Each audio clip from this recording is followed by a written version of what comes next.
चलो अब इस क्वेश्चन में क्या है, a hollow cylinder has a charge q coulomb within it. ठीक है, ये कोई सिलेंडर है, इसके अंदर चार्ज क्यू है। If find the electric flux in units of volt metre associated with the curved surface B. ठीक है, the flux linked with the plane surface A in units of volt metre would be what.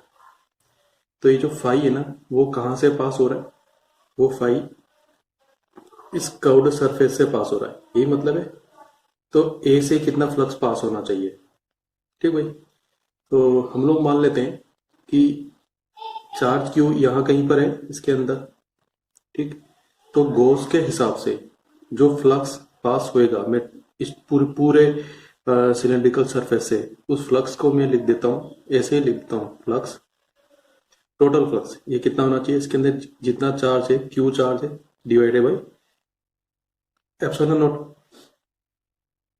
अब वो जो flux है वो इस curved surface से पास होने वाला फ्लक्स प्लस इस ए सरफेस से पास होने वाला फ्लक्स प्लस इस सी सरफेस से पास होने वाला फ्लक्स, यही होएगा।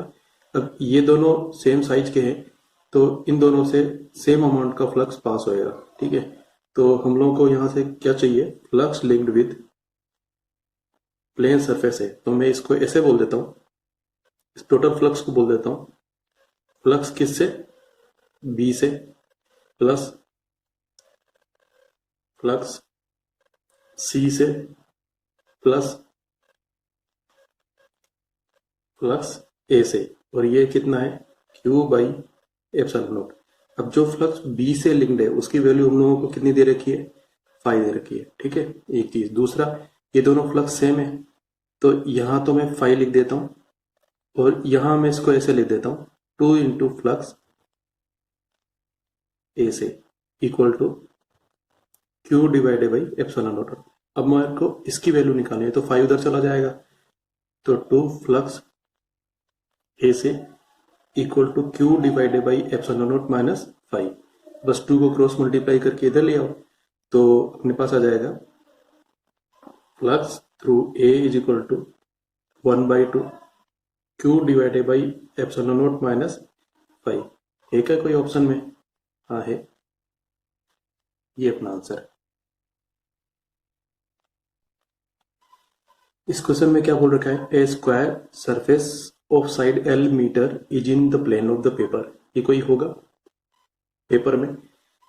अ uniform electric field vector E volt per metre में also in the plane of the paper is limited only to the lower half of the square surface. कोई इलेक्ट्रिक फील्ड ई है वो भी इसी प्लेन पर है। ठीक है, और लेकिन ये इसके आधे सरफेस पर ही है। The electric flux in SI units associated with the surface is what, 0। भाई क्या हो क्या रहा है भाई, फ्लक्स कैसा होना चाहिए, फ्लक्स ऐसे परपेंडिकुलर होता या कोई और डायरेक्शन में होता तब तो इस सरफेस में से पास होता ना, ये तो इसी तरीके से। तो फ्लक्स कोई सरफेस से पास ही नहीं हो रहा, वो बोले हाफ एरिया से को कवर किए हुए, लेकिन वो तो बस ऐसे पास हो जा रहा है, इसके अंदर से नहीं जा रहा ना। भाई स्क्वायर सरफेस भी प्लेन पर है और फ्लक्स भी इसी तरीके से प्लेन पर है, तो ये तो इसके अंदर से पास ही नहीं हुआ, ये तो खाली उसके ऊपर ऊपर से निकल गया है ना। तो इसको हम लोग ऐसे बोलेंगे कि तो फ्लक्स इज इक्वल टू 0। दूसरा हम लोग इसको ऐसे भी बोल सकते हैं कि फ्लक्स इज इक्वल टू होता है vector E dot vector A. E तो चलो इलेक्ट्रिक फील्ड है, मान लो ये एक्स एक्सिस के डायरेक्शन में है, तो मैं इसको वेक्टर ई या ई आई के बोल दूंगा, फिर डॉट ये जो प्लेन है इसका एरिया सपोज हाफ वाले एरिया में ही ये कवर्ड है, तो मैं इसको चलो a/2 लिख देता हूं। लेकिन इस एरिया की डायरेक्शन क्या होगी, इस एरिया की डायरेक्शन तो इसके परपेंडिकुलर होगी इस तरीके से, है ना। मतलब या तो जे की तरफ है या के की तरफ है, मैं इसको जे की तरफ मान लेता हूँ, मतलब वाई एक्सिस की तरफ मान लेता हूँ। ठीक है, तो इसको मैं जे केप के साथ में लिख दूंगा। तो ई और a/2 तो चलो मल्टीप्लाई हो गए, लेकिन जब मैं यहाँ पे आई डॉट जे करूंगा तो दो परपेंडिकुलर वेक्टर्स के डॉट कैसा होता है, 0 होता है। तो अगेन फ्लक्स इज 0। अब इस क्वेश्चन में क्या है, a square surface of side L meter is in the plane of paper is placed in a uniform electric field E। तो कोई स्क्वायर सरफेस है जो इलेक्ट्रिक फील्ड में रख दिया है acting along the same plane. अब ये जो E है ना, it is also acting along the same plane. ये हमारे लिए काम की चीज है, जैसे पिछले वाले क्वेश्चन में था at an angle theta with the horizontal side of the square as shown in the figure. ठीक है भाई, होरिजेंटल साइड से ये ई जो है वो थीटा एंगल बना रहा है। पीछे वाले क्वेश्चन में ये इस तरीके से था और इस वाले क्वेश्चन में ये इस तरीके से, लेकिन बात तो वो क्यों वही है, no electric lines are passing through the plane. ठीक है, इसका मतलब flux through the plane is equal to 0, सीधी सी बात है ना। तो हमारा आंसर क्या हो जाएगा, या ये वाला। और दूसरे तरीके से सोचना है, मतलब phi equal to E dot A से सोचना है, तो भाई ई इस तरफ है, ठीक है, और जो एरिया वेक्टर है वो ऊपर की तरफ है, तो उन दोनों में 90 डिग्री का एंगल है ना। तो दो वेक्टर क्वांटिटी का जो परपेंडिकुलर है उनका डॉट करेंगे तो का आंसर कितना आएगा, 0 आएगा। So the flux is 0। इस क्वेश्चन में क्या पूछा है, a charge Q is enclosed by a Gaussian spherical surface of radius r। ठीक है, if the radius is double then the outward electric flux will be what, double, increase, decrease वगैरह वगैरह। तो मान लो अपने पास ये कोई गाउसियन सरफेस है स्फेरिकल, यहाँ पर कोई चार्ज Q रखा हुआ है, ठीक है, और इसकी रेडियस कितनी है, कैपिटल R है। तो इससे कितना फ्लक्स पास होएगा बताओ जरा, phi is equal to Q divided by epsilon naught, इतना फ्लक्स पास होगा क्योंकि इसके अंदर Q चार्ज है बस। Now if the radius is double, तो रेडियस डबल करेंगे तो उससे क्या फर्क पड़ेगा, बड़ा स्फीयर बन जाएगा और क्या होगा, लेकिन इस स्फीयर के अंदर भी तो चार्ज Q ही है, तो जो फ्लक्स पास होएगा आपकी बार वो भी वही रहेगा, कोई चेंज ही नहीं आने वाला। ठीक है, सो the flux remain same. Fourth answer है हमारा। अब इस क्वेश्चन में क्या है, a charge is located at the centre of a cube. ठीक है, value of charge is cube, the electric flux through any face is what. ठीक है, देखो इसमें क्या है कि कोई क्यूब है इस तरीके से और उसके सेंटर पर कोई चार्ज क्यू रखा हुआ है, तो इस पूरे क्यूब से टोटल फ्लक्स कितना पास होएगा, phi is equal to Q divided by epsilon naught. ठीक है, लेकिन हम लोग को ये तो पूछा नहीं, हम लोग को तो पूछा है कि फ्लक्स थ्रू एनी फेस। ठीक है, तो फेस कितने होते हैं इसके, 6 होते हैं, तो फ्लक्स थ्रू एनी फेस कितना हो जाएगा, Q divided by 6 epsilon naught. लेकिन ये तो दे नहीं रखा है यहाँ पर, कुछ 4 पाई एप्सिलॉन नॉट वगैरह हर आंसर में नीचे लिखे हुए। तो ऐसा करते हैं, पहले हम लोग ऊपर और नीचे 4 पाई से मल्टीप्लाई कर देते हैं, तो ये हो जाएगा 4 पाई क्यू डिवाइडेड बाई 6, और यहाँ आ जाएगा 4 पाई एप्सिलॉन नॉट। तो 4 पाई एप्सिलॉन नॉट मैच कर गया। अभी ऑप्शन अवेलेबल है क्या, हाँ, फोर्थ है ये अवेलेबल है, तो ये अपना आंसर हो जाएगा। तो अब इस क्वेश्चन में क्या पूछ रखा है, a charge Q microcoulomb is placed at the centre of a cube of a side 0.1 meter, then the electric flux diverging from each face of the cube is what। तो हम लोगों को जो फ्लक्स निकालना है वो हर फेस से निकालना है, और चार्ज कितना दे रखा है, Q माइक्रोकूलम। भाई Q माइक्रोकूलम दे रखा है, यानी कि Q इंटू 10⁻⁶ कूलम। ठीक है, तो पूरे क्यूब से फ्लक्स कितना पास होएगा, जो हो जाएगा phi equal to Q into 10⁻⁶, क्योंकि चार्ज की वैल्यू है Q माइक्रोकूलम, ठीक है, डिवाइडेड बाई एप्सिलॉन नॉट, है ना। तो हर फेज से कितना फ्लक्स पास होएगा, 6 से डिवाइड कर देंगे, तो Q into 10⁻⁶ divided by 6 epsilon not. ये क्या ऑप्शन में, हाँ है, ये अपना आंसर है। इसमें देखो, charge Q is placed at the corner of a cube of side A, corner पे रखा हुआ है आपकी बार। ठीक भाई, रखो। The electric flux through the cube is what, एक कॉर्नर पे रखेंगे तो कितना पार्ट क्यूब के अंदर होगा, 8th पार्ट उसके अंदर होगा, या फिर ये बोल दो कि टोटल फ्लक्स कितना होएगा, phi is equal to Q upon epsilon naught, लेकिन कॉर्नर्स कितने 8 हैं, तो उसको 8 से डिवाइड कर देंगे, तो जो क्यू रिक्वायर्ड है क्वेश्चन में पूछ रखा है वो हो जाएगा Q divided by 8 epsilon not. ये क्या ऑप्शंस में, हाँ है, ये अपना आंसर है। अब इस क्वेश्चन में क्या पूछ रखा है, a point charge plus Q is placed at the mid point of a cube of side L. ठीक है, बिल्कुल सेंटर पर कोई चार्ज क्यू रखा हुआ है, the electric flux emerging from the cube is what. बहुत सिंपल है, ये तो क्यू ओपन एप्सिलॉन नॉट, यही आंसर है बस इसका। अब देखो इस क्वेश्चन में क्या है, क्वेश्चन थोड़ा बड़ा लिखा हुआ है। An electric dipole of moment P is placed in an electric field of intensity E। ठीक है, रख दिया। The dipole acquires a position such that the axis of dipole makes an angle theta with the direction of the field। होता ही है, assuming that the potential energy of the dipole to be 0 when theta is equal to 90 degree, the torque and the potential energy of the dipole at angle theta will be what। तो definition ही दे रखी है भाई, इसमें कुछ special बात है ही नहीं, है ना। अपने पास में हम लोग पढ़ते क्या है, देखो हम लोग ये पढ़ते हैं कि इलेक्ट्रिक फील्ड, सपोज जैसे कोई यूनिफॉर्म इलेक्ट्रिक फील्ड है ये, और इसमें कोई डायपोल रखा हुआ है ना, तो डायपोल को हम लोग नॉर्मली ऐसे ही शो करते हैं, इसमें ये वाला चार्ज माइनस क्यू होता है और ये वाला चार्ज प्लस क्यू होता है, ठीक है। तो इसका जो डायपोल मोमेंट है ना, वो माइनस क्यू से प्लस क्यू की तरफ होता है, यानी कि जो वेक्टर पी की डायरेक्शन है ना, वो माइनस क्यू से लेकर प्लस क्यू की तरफ इसकी डायरेक्शन, ठीक है। अब इसने ये इलेक्ट्रिक फील्ड के साथ में कितना एंगल बनाया है, थीटा एंगल। तो यही तो सिचुएशन हम लोग पढ़ते हैं, वो स्टैंडर्ड सिचुएशन ही दे रखी है। तो टॉर्क कितना होता है इस केस में, वेक्टर टाउ इक्वल टू होता है vector P cross vector E. तो जब इसके मैग्नीट्यूड की बात करेंगे तो टाउ हो जाएगा सीधे सीधे पी ई साइन थीटा, यही होगा, है ना।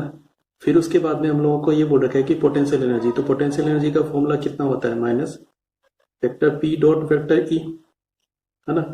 और ये जब फॉर्मूला बना रहे होते हैं तब पहले से मान लिए होते हैं कि जब ये इस तरीके से रखा हुआ है, माना हुआ होता है पहले से डेरिवेशन में कि जब डायपोल को ऐसे रखा हुआ है, माइनस क्यू नीचे प्लस क्यू ऊपर और वेक्टर ई इधर, तो वेक्टर पी की डायरेक्शन इस तरीके से ऊपर की तरफ है, माइनस क्यू से प्लस क्यू की तरफ, और ये एंगल 90 डिग्री का है। तब उस केस में इसकी पोटेंशियल एनर्जी हम लोग जीरो मानते हैं, उसी के बेसिस पे ये सारी कैलकुलेशन होती है। तो ये सब कुछ स्टैंडर्ड दिया हुआ है और कुछ स्पेशल बात नहीं है। तो यहाँ पर अपने पास में फॉर्मूला क्या हो जाएगा, माइनस पीई कोस थीटा दे रखा है क्या किसी ऑप्शन में, एक तो माइनस का पीई कोस थीटा चाहिए ये रहा, और एक पीई साइन थीटा चाहिए ये रहा है। थर्ड ऑप्शन हमारा सही है। क्वेश्चन का बस स्टेटमेंट थोड़ा बड़ा दे दिया जिससे डरावना लग रहा है, और इससे ज्यादा कुछ भी नहीं। अब इस क्वेश्चन में क्या दे रखा है, देखो 3 point charges plus Q minus 2q and plus q are placed at points this and this respectively. The magnitude and direction of the electric dipole moment vector of this charge assembly is what? एक तो magnitude पूछ रखा है और दूसरा direction हम लोगों को पॉइंट्स के हिसाब से दे रखी है, प्लस वाई प्लस एक्स दे रखी है, इधर प्लस वाई दे रखी है, उधर पॉइंट्स के हिसाब से दे रखी है, ठीक है। तो हम लोगों को निकालना क्या है, एक तो मैग्नीट्यूड निकालना है, डायरेक्शन निकालनी है इलेक्ट्रिक डायपोल मोमेंट वेक्टर की।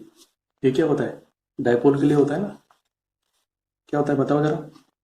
डायपोल मोमेंट का फॉर्मूला होता है 2ql करके होता है।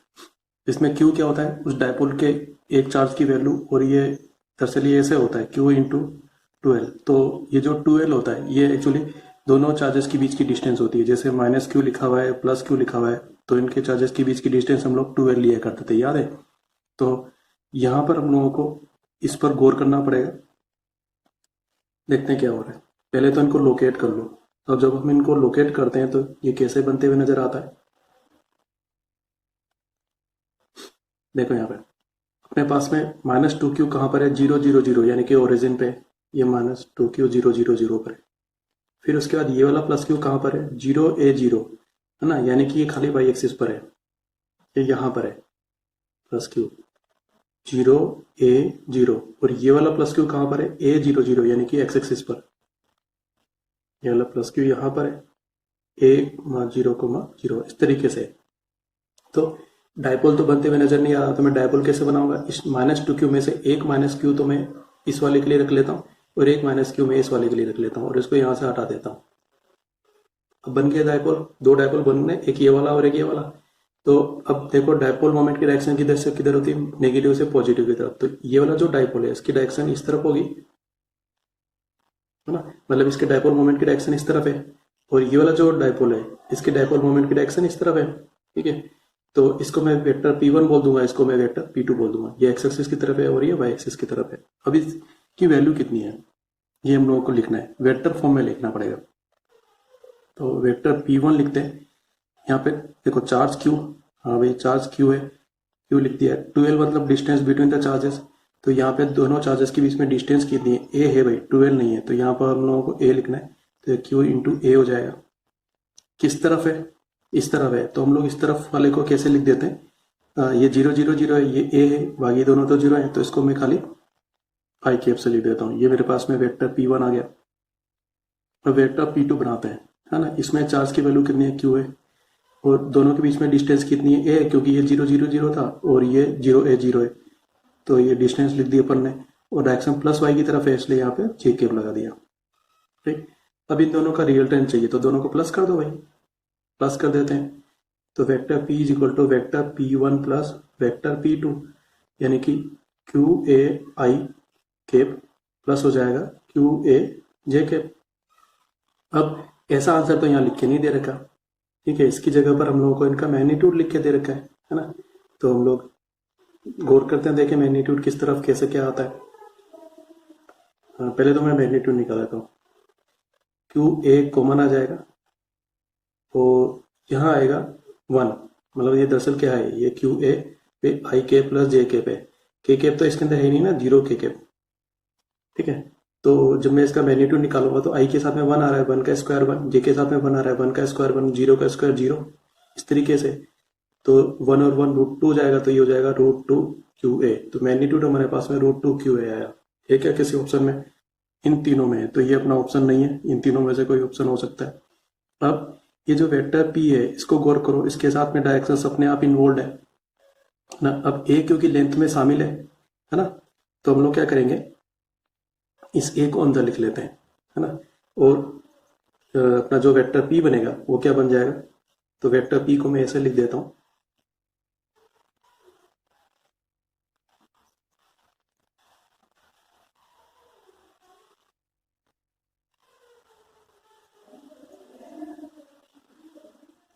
अभी के कोऑर्डिनेट्स क्या बनेंगे, ए 0, इसका मतलब है X equal to A, Y equal to A और जेड इज इक्वल टू 0, ठीक है।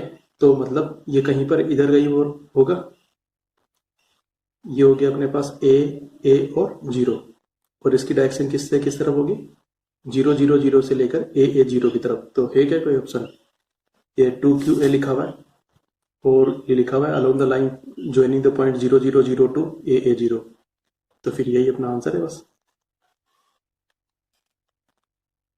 अब नेक्स्ट क्वेश्चन पढ़ते हैं। N electric dipole of moment vector P is lying along a uniform electric field vector ई, ठीक है। The work done in rotating the dipole by 90 degrees what. तो इसमें क्या दे रखा है कि पहले अपने पास में ये सिचुएशन है, वेक्टर ई मान लो इस तरफ है, तो डायपोल अभी ऐसे पड़ा हुआ है, माइनस क्यू इधर प्लस क्यू इधर, मतलब डायपोल मोमेंट की डायरेक्शन भी इसी तरफ है, ठीक है। तो अब जो थीटा बना हुआ है वेक्टर पी और वेक्टर ई के बीच एंगल वो कितना है, 0 डिग्री। अब हम लोगों ने इनको घुमा दिया, ई तो अभी भी इधर ही है, अब डायपोल को घुमा के ऐसे कर दिया, ये पहले ऐसे रखा हुआ था, अब इसको घुमा के ऐसे कर दिया, ठीक है। तो ये माइनस क्यू नीचे चला जाएगा, प्लस क्यू ऊपर चला जाएगा, डायपोल मोमेंट की डायरेक्शन ऊपर की तरफ है, एंगल कितना बन रहा है 90 डिग्री। तो ये θ1 था मान लो, और ये θ2 है, तो ये हो गया 90 डिग्री, ठीक है। अब फॉर्मूला याद करो कि डायपोल को जब हम लोग θ1 से θ2 में रोटेट करते हैं तो work done is equal to कितना होता है, PE cos θ1 minus cos θ2।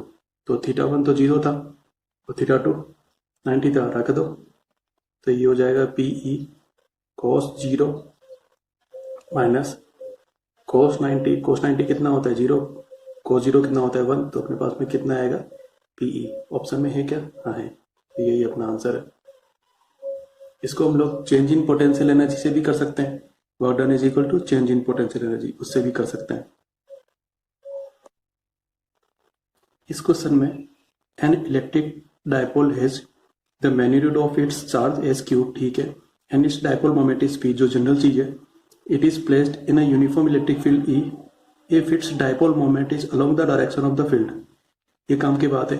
The force on it and it's potential energy respectively is what, force तो 0 होता है, तो ऑप्शन में पहले से फोर्स की वैल्यू यहाँ 0 दे रखी है, तो यही अपना आंसर हो सकता है, ठीक है।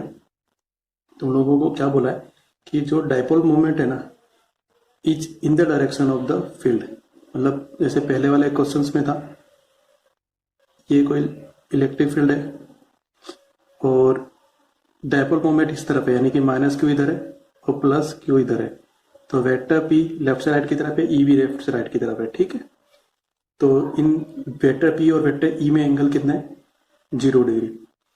अब अपन को फोर्स तो पता है कि फोर्स 0 होता है, तो यही हमारा आंसर है, क्योंकि इसी ऑप्शन में हम लोगों को फोर्स 0 बोल रखा है, तो आंसर तो ये हो गया।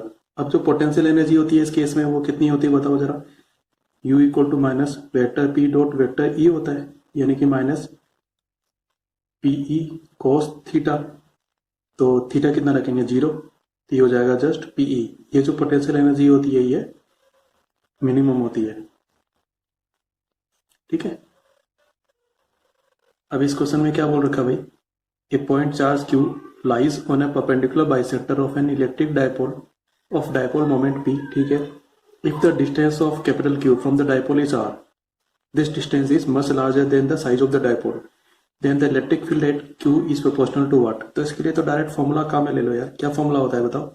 ये अपने पास में माइनस क्यू है, ये अपने पास में प्लस क्यू है, ठीक है। इसके परपेंडिकुलर कहीं पर सेंटर से आर डिस्टेंस पर कोई प्लस क्यू रखा हुआ है, ठीक है। तो यहाँ पर अपन लोग को इलेक्ट्रिक फील्ड चाहिए, तो इस इलेक्ट्रिक फील्ड का फॉर्मूला क्या होता है बताओ। ये होता है 1/4πε0 P divided by R cube, ये होता है, सीधी सी बात है।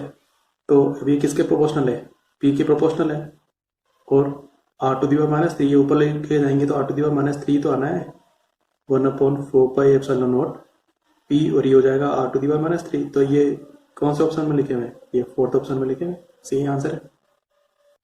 इस क्वेश्चन में क्या लिखा है, the formation of a dipole is due to two equal and dissimilar point charges placed at a short distance long distance above each other none of the above. Short distance पर रखते हैं भाई सीधा सा। इसमें intensity of an electric field E depends on distance R due to a dipole, किसके कारण से, डाइपोल के कारण से, इज रिलेटेड एज, इसमें तो आर क्यूब आता है अपन में, जो फॉर्मूला तुम्हें काम में लेना है वो काम में लो, है ना। तो ये तो फॉर्मूला बेस्ड क्वेश्चन है।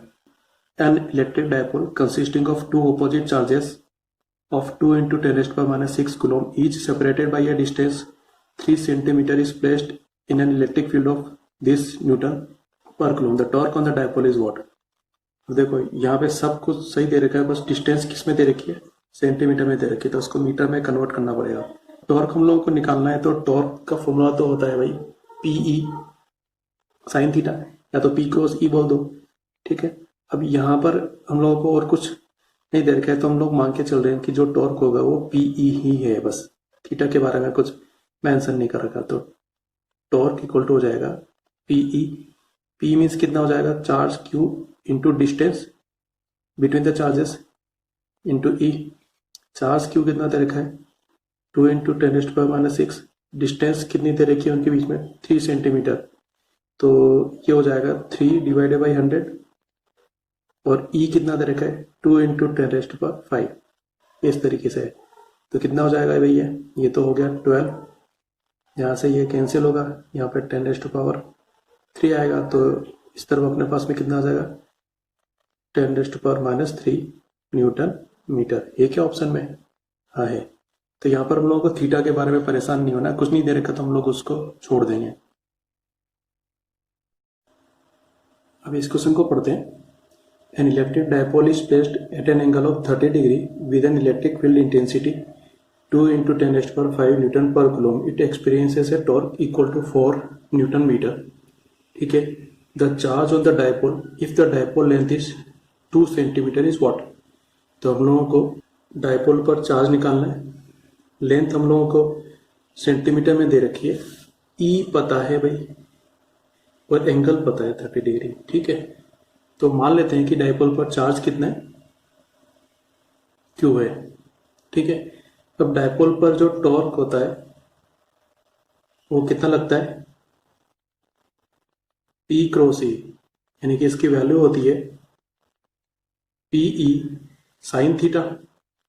टाउ की वैल्यू हम लोगों को पता है 4 न्यूटन मीटर दे रखी है, ई पता है, पी मतलब क्या हो जाएगा, charge into distance between the charges.